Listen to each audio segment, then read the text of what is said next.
Autour de cette grande table critique ont pris place Muriel Joudet, critique entre autres Ozun Rock, et Charlotte Garçon, rédactrice en chef adjointe des Cahiers du cinéma. On parle de cinéma donc en toute logique. Tout à l'heure, le dernier film de Claire Simon qui s'intitule Le fils de l'épicière, le maire, le village et le monde. Mais tout de suite, France de Bruno Dumont. Monsieur le Président, on peut légitimement s'interroger sur la situation critique que traverse la société française. Ne pensez-vous pas y être sourd, voire impuissant ? J'ai beaucoup de défauts et on peut toujours faire mieux. Mais je ne crois pas avoir été sourd. C'est une attaque de drone. Oh putain. Vas-y, viens. On y va, vas-y. Fais-moi des images, là. C'est bon. À moi. Des civils, des enfants, des hommes, des femmes. Alors ? Super, regardez.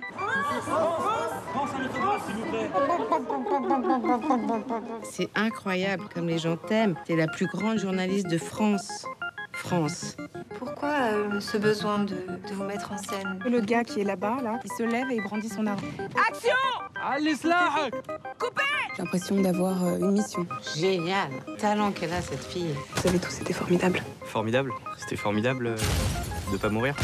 Vous les journalistes, on changera pas. Vous courez après l'audimat. Et donc ? Alors vos leçons de morale, vous les gardez pour vous, les vôtres et vos idiots utiles. Ça va aller, ma puce. On va aller chez Dior pour choisir les bijoux et la robe. Je supporte plus le regard des gens. Les gens vont te détester, puis t'adorer. C'est la même chose.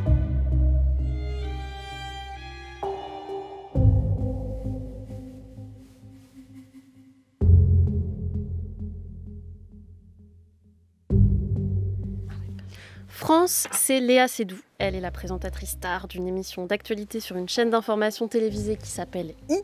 Elle va loin en France, elle n'a pas peur des bombes et rapporte à ses producteurs des reportages dans lesquels elle décrit la misère du monde, les larmes aux yeux et le rouge Chanel aux lèvres. Elle habite dans un appartement luxueux rempli d'œuvres d'art avec son mari romancier et son jeune fils. Elle est riche, elle est belle, mais ça déraille, notamment le jour où en voiture, elle renverse Baptiste, un jeune homme à scooter. Pour ceux qui connaissent les films de Bruno Dumont, tournés souvent dans le nord rural et dans un rapport au réel très distendu, le sujet, l'affiche, le casting, tout ça surprend. Mais est-ce que ça plaît ? Charlotte Garçon.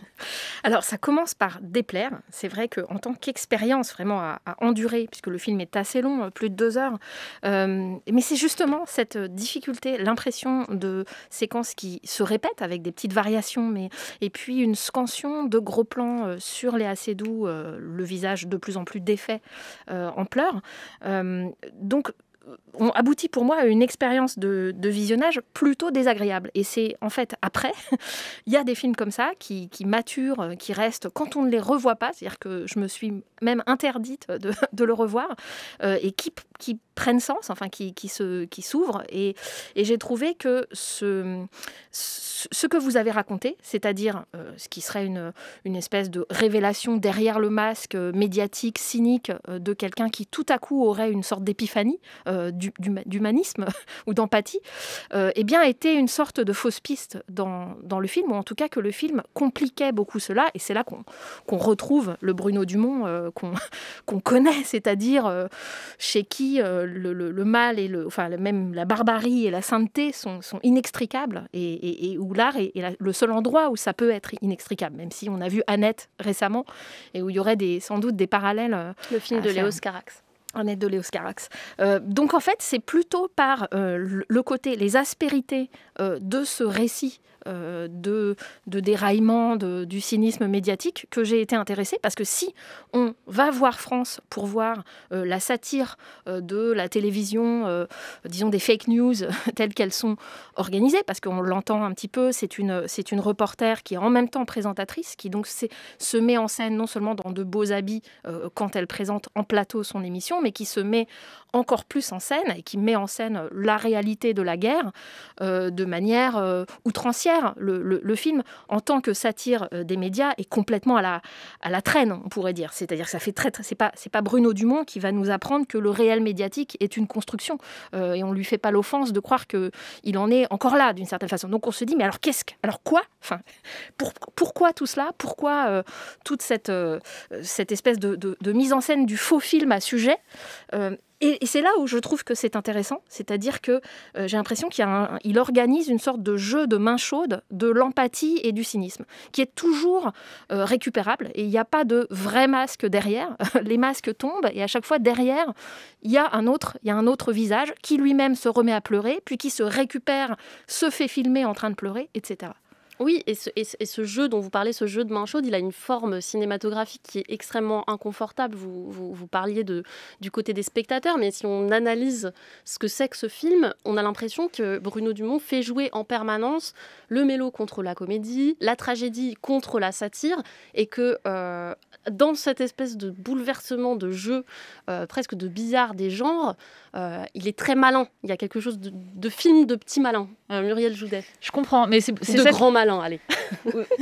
Avec un M majuscule, le malin. De rikiki et de métaphysique, il y a un truc comme ça. Et c'est vrai que ce qui rend le film très complexe et qui fait que vraiment, je pense que personne ne voit la même chose et qu'il y a une partie des gens qui disent la critique de la société du spectacle, elle est ratée parce qu'ils voient que ça. Il y en a qui voient que Léa Seydoux, il y en a qui voient que Blanche Gardin. Enfin, c'est vraiment, il y a plusieurs strates de films dans ce film. Du coup, ça rend l'objet complètement passionnant. Et je suis contente qu'on parle peut-être du moins évident, qu'on ne s'arrête pas, qu'on va pas décortiquer son analyse des médias qui, je trouve, est plus prise comme un milieu, comme, je sais pas, dans Bellamy. Enfin, il y a vraiment ce truc de milieu. Et pour moi, c'est vraiment un geste de romancier du 19e, au sens où on se pose dans un champ et on fait le portrait d'un personnage.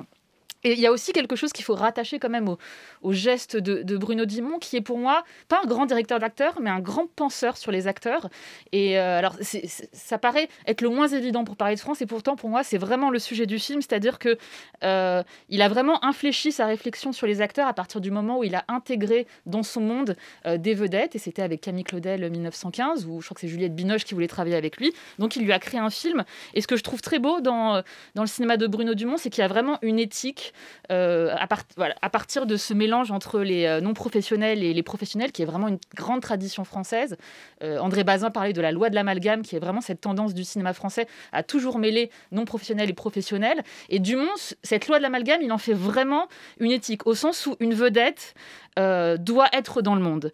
Là où je pense la plupart des cinéastes français disent les vedettes, on va les mettre entre elles dans des appartements. Enfin, une vedette en fait induit sa propre mise en scène, qui est en fait la bourgeoisie. Et d'autres bourgeois autour d'elle, donc d'autres vedettes. Et donc, pour lui, il y a vraiment une lutte des classes qui se joue comme ça entre non-professionnels et professionnels. Et je me souviens de Camille Claudel qui s'ouvre avec Juliette Binoche qui plonge dans une baignoire, qui plonge vraiment littéralement dans le bain du monde. Et il y a vraiment un jeu comme ça, pour moi, un peu sadomaso, c'est-à-dire, tu veux jouer chez moi, et tu vas voir ce qui va se passer.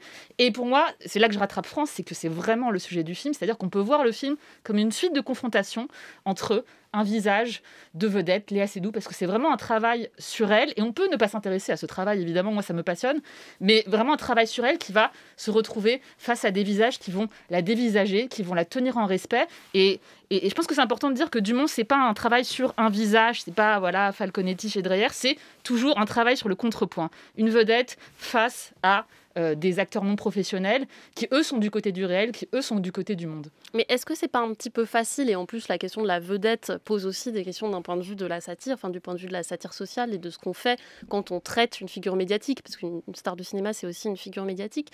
Est-ce que c'est pas un peu facile? Est-ce que le film ne fait pas rapidement l'économie de la vraie réflexion de classe, de la vraie réflexion politique? Moi, il y a quelque chose qui me gêne, c'est-à-dire que je me suis révoltée à un moment donné dans le spectacle, c'est que, on est avec elle, on est contre elle, on est à ses côtés, on est au-dessus, on est en dessous.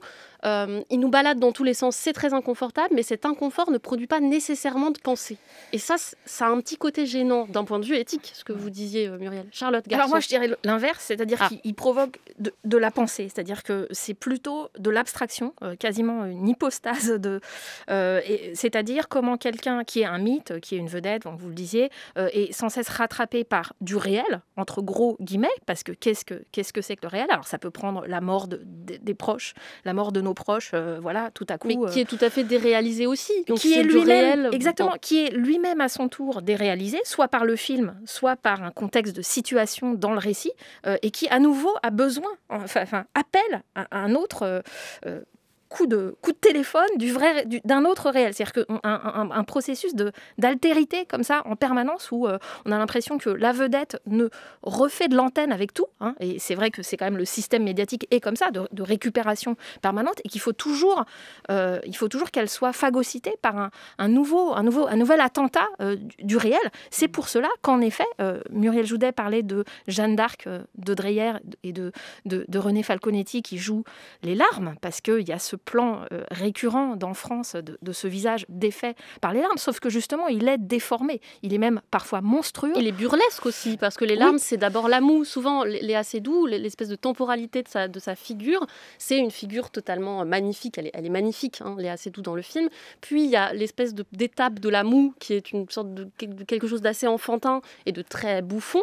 Puis, les larmes. Et le tragique advient à ce moment-là. Oui, et puis les larmes, j'allais dire, en grand angle. Enfin, il y a quelque chose d'horrible dans la déformation de son visage qui fait qu'on ne peut pas y voir une forme de sanctification, enfin de noblesse. Il ne peut pas se rattraper, se réfugier dans cette sainteté, y compris sainteté esthétique que seraient les grandes figures comme Dreyer. Donc je trouve que quand même, il se met lui-même constamment en déséquilibre. Alors c'est vrai que c'est très inconfortable pour nous, mais on peut lui faire... quand même accepter que c'est assez unique comme expérience. C'est assez unique, mais je ne suis pas sûre que lui se mette vraiment en déséquilibre. Moi, j'ai l'impression, c'est pas lui d'ailleurs, je sais pas, on ne va pas parler de Bruno Dumont, mais disons le point de vue ou la narration, enfin le narrateur, j'ai l'impression qu'il est au contraire dans une telle position de surplomb que le spectateur ne peut que subir sa propre incertitude ou sa propre indécidabilité, et que dans cet inconfort-là, il y a une forme de prétention, presque d'un point de vue esthétique, pas moral, mais qui, moi, m'a gêné, Muriel Joudet. Non, mais je pense que Bruno Dumont est un cinéaste prétentieux, mais comme pour moi, il est génial. Il peut c'est-à-dire il y a vraiment ce truc en interview, on sent.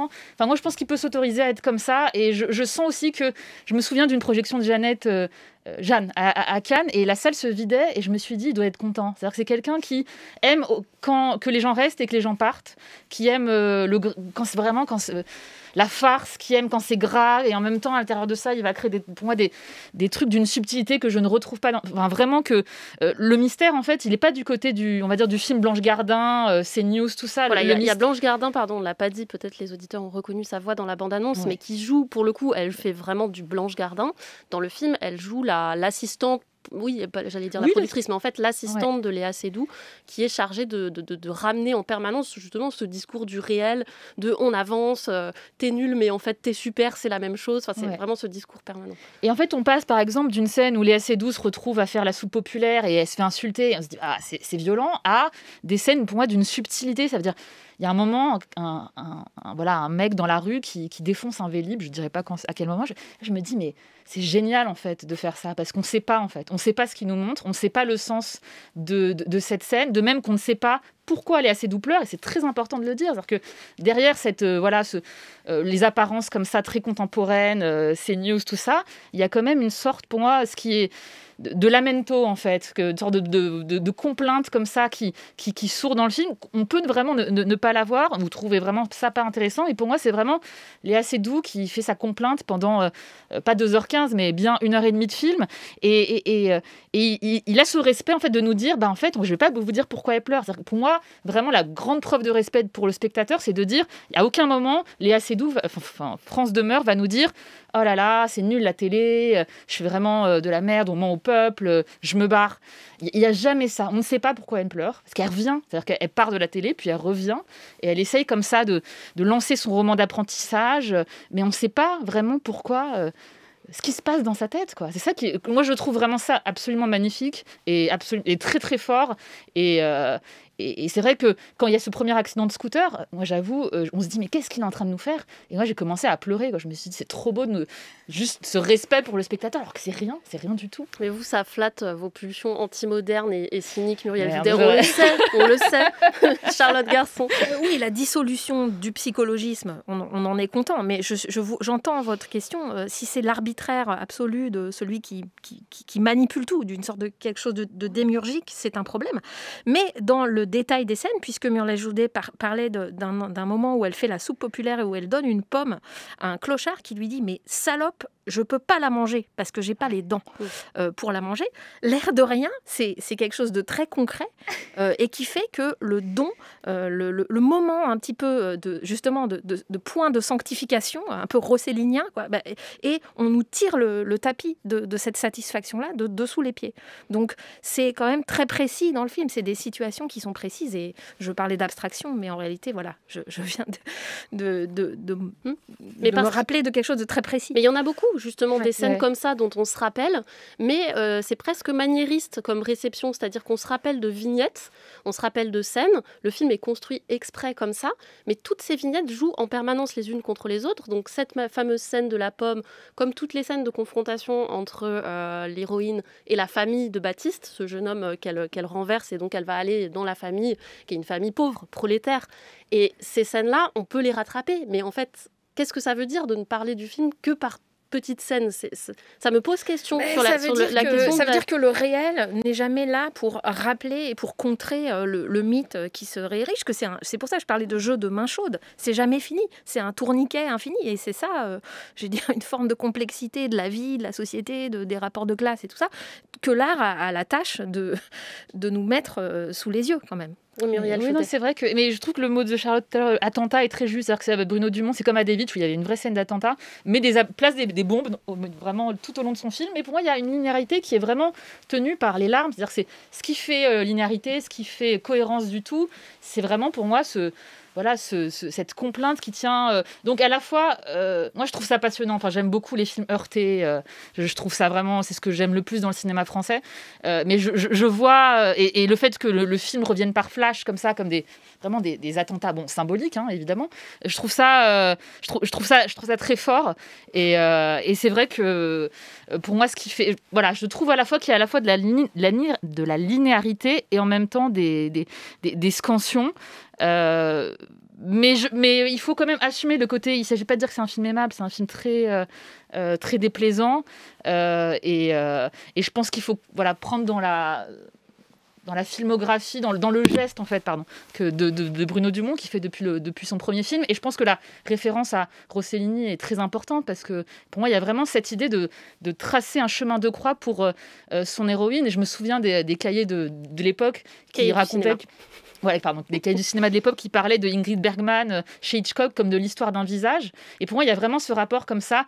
Léa Seydoux est égale Ingrid Bergman, et c'est-à-dire qui inspire en fait des pulsions sadiques. On a envie de la sadiser amoureusement et symboliquement. Il ne s'agit pas de la torturer sur le tournage, mais vraiment moi, je trouve qu'il y a ça chez Léa Seydoux. On le voit chez Desplechin, on le voit chez Kechiche. C'est quelqu'un qu'on a envie de secouer. Et pour moi, c'est pas anodin que le premier grand film de Léa Seydoux soit chez Bruno Dumont. C'est-à-dire qu'il y a vraiment ce rapport sadomaso, exactement comme Rossellini et Ingrid Bergman, que je trouve absolument génial. Mais c'est vrai que si on s'intéresse pas trop à Léa Seydoux, aux acteurs, on peut trouver ça. C'est un peu des trucs de cinéphile, mais je trouve que c'est son plus grand film. Là, je peux dire que c'est une grande actrice. Bon, on commence fort en tout cas avec France, parce que je pense que comme objet de critique, il y a vraiment pas beaucoup mieux. Ouais. France de Bruno Dumont est en salle. France Culture, 12h, 13h30, la grande table critique. Lucille Como. C'est l'heure du coup de cœur de Charlotte Garçon, et on reste dans la contradiction puisque le livre dont vous allez parler, le titre en est « Le cinéma est mort, vive le cinéma ». Oui, Lucille, en cette rentrée cinéma, c'est mon côté Cassandre. Je me fais un plaisir de vous parler de ce livre d'histoire du cinéma qui s'intitule donc « Le cinéma est mort ». Mais ça, c'est la première partie de son titre, en effet. La seconde rappelle, à l'heure où la fréquentation des salles souffre du pass sanitaire, que le cinéma ne peut pas être en voie d'extinction puisqu'il est déjà mort. Et qu'il est même quasi mort-né. On se souvient de la phrase célèbre de Louis Lumière, ou peut-être de son père Antoine, ça c'est un peu expliqué dans le livre, qui aurait dit « Le cinématographe est une invention sans avenir ». Mais même plus factuellement, en fait, le cinéma a été d'emblée funeste, parce qu'en 1897, il avait 2 ans, le cinéma, il a causé la mort de 128 personnes à Paris. C'était l'incendie, le grand incendie du Bazar de la Charité, qui a été provoqué par un projecteur. Et à partir de ce moment-là, on a l'impression qu'il n'a lui-même pas cessé de mourir. Alors d'abord, on va jeter les bobines des films des années 1900-1910 au cours des années 20, en appelant ça du vieux ciné, c'était une expression à l'époque, et en envoyant à la fonte la pellicule.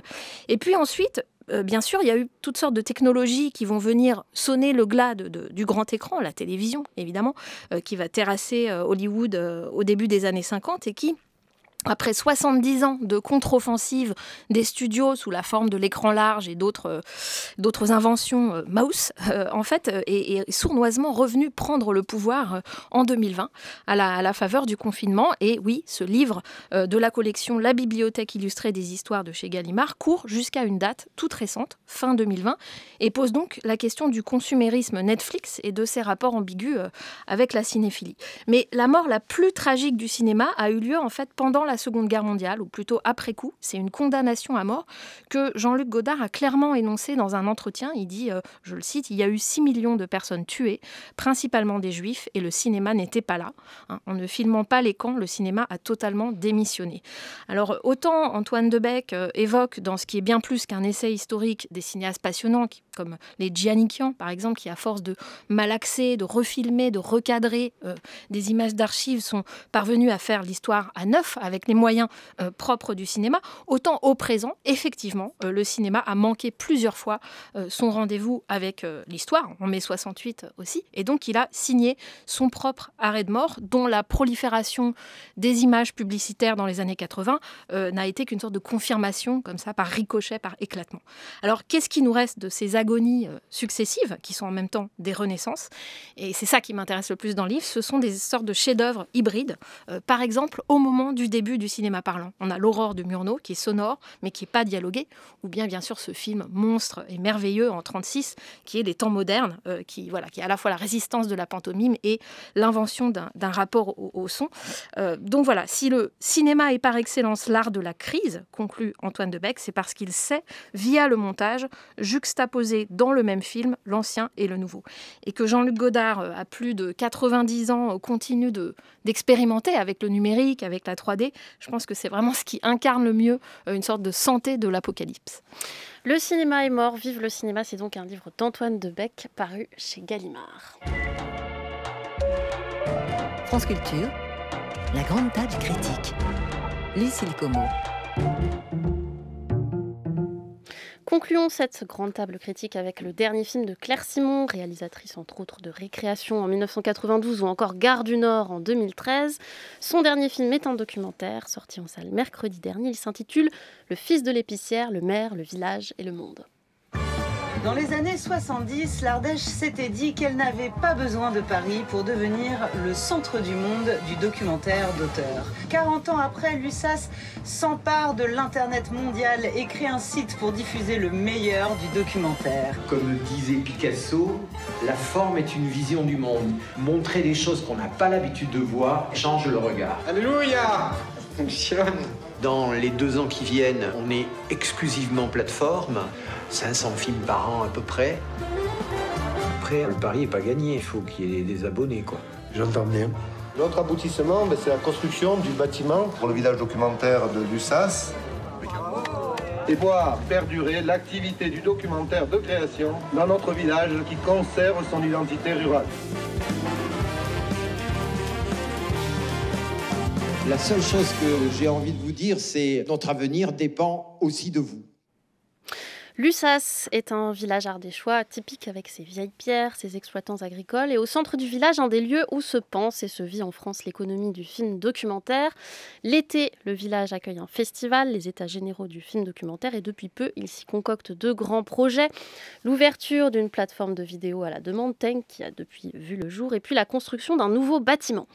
Au cœur du film et du double projet, un homme, Jean-Marie Barbe, natif du pays, c'est lui, le fils de l'épicière, prêt à aller arracher partout reconnaissance et argent.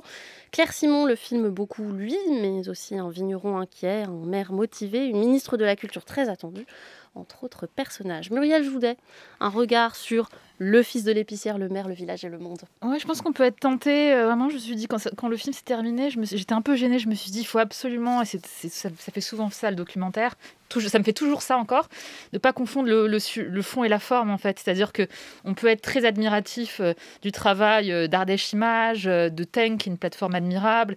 Mais voilà, Tenk, ce n'est pas le documentaire de Claire Simon. Et donc, je me suis dit, fais la part des choses, Muriel, surtout fais la part des choses, parce que moi, je suis très gênée par ce documentaire dont je ne comprends pas en fait ce qu'on me montre.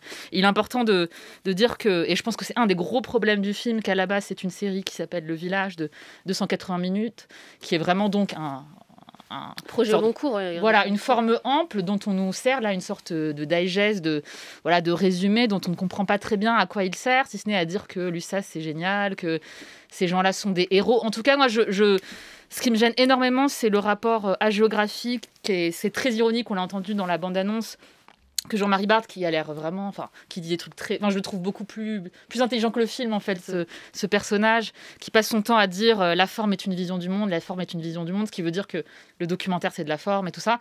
C'est très ironique en fait que le film contienne en lui-même sa propre critique, puisqu'il pour moi il n'y a pas du tout de forme dans ce film, et par ailleurs j'ai passé quand même le film à demander à me poser la question du potentiel cinégénique du sujet. Parce que moi, personnellement, ça ne m'intéresse pas vraiment qu'on me montre... pourquoi montrer cette ruralité ? J'ai l'impression que Claire Simon fait comme si il y avait une sorte de... Il n'y a pas d'adversité, c'est quand même... Tout se passe bien pour eux. Bon, c'est dur d'avoir des abonnés, ils cherchent leur modèle économique, mais je ne vois vraiment pas l'adversité, à part la grêle pour les agriculteurs. Et je ne vois pas l'altérité, en fait. C'est-à-dire qu'on projette ça dans des salles, dans des cinémas, et qu'un public urbain applaudisse parce que c'est cool qu'il y ait de la culture à la campagne. Moi, je trouve ça un peu gênant. C'est-à-dire qu'il y a pas... C'est vraiment de l'entre-soi. Et le fait qu'il n'y ait ni d'adversité ni d'altérité fait que je suis très très gênée par cet objet, dont je ne comprends pas l'utilité ni la fonction esthétique et politique. Charlotte Garçon. Alors moi j'ai trouvé au contraire qu'il y avait beaucoup d'adversité. Oui, moi aussi je trouve. Je ne sais pas si c'est intentionnel ou pas. En fait, à la limite, je me suis pas posé vraiment la question. Enfin, je me la suis posée, mais je n'y ai pas répondu. J'ai eu l'impression que c'était effectivement un film amoureux de son sujet, dans le sens où il y a des liens entre Claire Simon et Ardèche Images, entre cette aventure de tank, ce que c'est, parce que c'est assez ambitieux, effectivement, de croire qu'on peut être viable en tant que plateforme de cinéma documentaire à l'USAS. Mais en fait, c'est pas... Et donc construire, ce qu'on n'a pas dit, c'est effectivement d'où le côté romérien du titre qui fait penser à l'arbre, le maire et la médiathèque.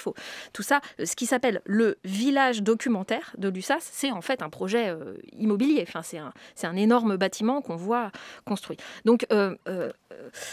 le programme qui est posé, c'est un programme volontariste, puisque juste après le prologue, au début du film, donc après le générique, il y a effectivement Jean-Marie Barbe, le meneur de tout Ardèche Images, qui dit on a montrer des choses qu'on n'a pas l'habitude de voir, ça change le regard et donc le monde. Alors moi j'ai pris un peu ça comme programme pour le film, et ce qui m'a beaucoup amusé finalement dans ce film, en même temps c'est tragique, c'est-à-dire que contrairement à Frédéric Wiseman, qui me semble être l'une des références esthétique de Claire Simon depuis longtemps, Wiseman va partir du pouvoir. Il va montrer le maire de Boston, par exemple, et il va tellement complexifier qu'à la fin, il y a presque quelque chose d'utopique. Celui qui est une sorte de monstre, d'acteur, politicien incroyable, finit par être quelque chose de beaucoup plus touchant et complexe. Et là, finalement, c'est l'inverse. C'est-à-dire que le programme, c'est un programme utopique et admiratif sur ce qui se fait, et puis en fait, qu'elle le veuille ou non, au cours du documentaire, qu'est-ce qu'on constate ? Et c'est là où, pour moi, il transcende ce sujet particulier de cette plateforme et de l'USAS, c'est que la génération des boomers ne passe pas la main, ne veut pas passer la main, a moyennement formé la génération suivante, moyennement, et en donnant tout, en étant des workaholics totaux, finalement, empêche une forme de passation, empêche quelque chose d'advenir au présent et au futur. Et donc, moi, je vois quelque chose de très noir, finalement.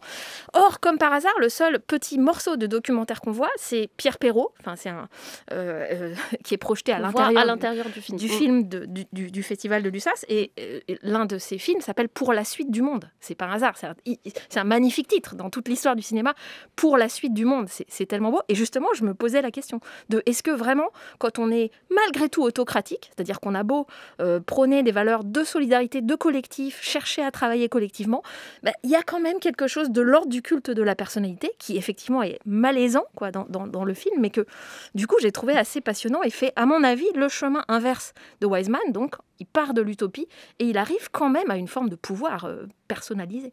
Oui, c'est-à-dire que la forme potentiellement publicitaire, moi j'ai l'impression du film qui pourrait être une forme de publicité pour Tank et pour le développement de l'USAS et de Jean-Marie Barbe, je suis pas sûre que ce soit fait exprès, je suis d'accord avec Charlotte, ça échoue complètement autour de justement de cette figure-là. Moi aussi je le trouve très déprimant le film, je pense pas que ce soit si simple que ça. Je vois pas les scènes. Non mais je voyais pas le film comme Charlotte le décrit et c'est là oui, mais pour moi c'est vraiment voilà, c'est juste que Charlotte est plus intelligente que le film et qu'elle voit des trucs qui... Non, mais vous voyez bien les scènes de réunion qui pourraient être dans un... Mais à la fin, il est malade. Ah non, il y a une scène de réunion où une femme dit mais voilà, il y a certains standards professionnels, on devrait fonctionner comme ça. Et Jean-Marie Barbe dit ben non, quand même, on n'a pas besoin de toutes ces étapes, on se fait confiance. Donc on a un discours qui est stigmatisé comme étant standardisé, légaliste, etc. Et la séquence d'après, il y a une ellipse et on apprend que cette femme, elle a quitté. Son travail, elle a quitté le groupe. Donc c'est en fait d'une grande violence. Et ça, c'est dans le film. Ouais, mais là, pour moi, il y a vraiment un problème. C'est-à-dire que donc il y a la référence à Romer. On pense énormément à Wiseman. Il y a vraiment cette idée de sortir des généralités, des abstractions politiques pour filmer la politique au quotidien. Et pour moi, elle en fait vraiment ce genre-là, qui à la fois relève de la fiction et du documentaire, elle en fait un cliché, c'est-à-dire on va filmer des réunions, et très sincèrement ça ne m'intéresse pas ces réunions, et peut-être que ça et là où c'est quelque chose qu'on retrouve chez Wiseman, mais sauf que Wiseman il nous fait comprendre que pour filmer une réunion il faut qu'un moment apparaisse l'usure, et donc on doit faire du 4 heures, on doit faire du 5 heures. Là pour moi il y a un truc, le projet de départ donc fait 280 minutes, pour moi ça n'a aucun sens, donc j'imagine était très Wisemanien dans l'esprit. Là pour moi nous faire un résumé avec des ellipses où justement on comprend pas, il y a des personnages qui apparaissent, d'autres qui disparaissent, on nous filme la grêle, puis on nous filme un mariage. Moi je vois une bande-annonce d'un film plus long, et c'est-à-dire qu'à un moment si son projet de départ c'est le 280 minutes, un documentariste doit chérir sa forme, son projet initial. Et pour moi, il n'y a aucun sens à filmer des bouts de réunion, des bouts de grêle, des bouts d'agriculteurs, des bouts de mariage. Ça pour moi, c'est un projet dévoyé en fait que de faire un truc pour le cinéma. Un dernier mot, Charlotte Garçon. Non, mais je me demande si ce côté disjoint que vous pointez, et que je ne conteste pas, enfin, je n'ai pas vu la version longue, et certes, s'il faut préférer absolument Wiseman, c'est un peu injuste. Non, parce que c'est la référence, comme vous le dites, on y pense très fort. Mais à l'arrivée, il me semble que ça dit quelque chose, à la fois d'une sorte de réflexion sur la décentralisation, sur les nouveaux... C'est parce que cette ruralité, le fait que... c'est très contemporain. Ça, c'est quelque chose qui nous saisit. Moi, je ne trouve pas que ce soit un sujet, un micro-sujet. Et d'autre part, il y a un sens tragique, qu'il soit volontaire ou non. Et pour moi, il est générationnel. Il est de ne pas avoir lâché quelque chose, d'être celui du cru qui est né. Il le dit au début, moi, ça fait 60 ans que j'habite dans cette maison. Oui, mais qu'est-ce que tu passes et comment tu rayonnes autour ? Le fils de l'épicière, le maire, le village et le monde de Claire Simon est en salle. Je précise qu'elle était hier l'invitée d'Arnaud Laporte dans Affaires culturelles en entretien que vous pouvez réécouter sur le site de France Culture.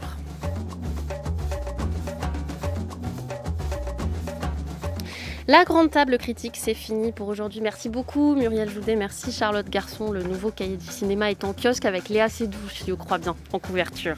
À la préparation, il y a Aïssatou Ndoye et Boris Pinault. À la réalisation, Perret Legras, et à la technique aujourd'hui, c'était Jacques Zuber. Vous pouvez réécouter l'émission en vous rendant sur le site de France Culture, et vous pouvez également vous abonner au podcast de la grande table critique sur l'application Radio France.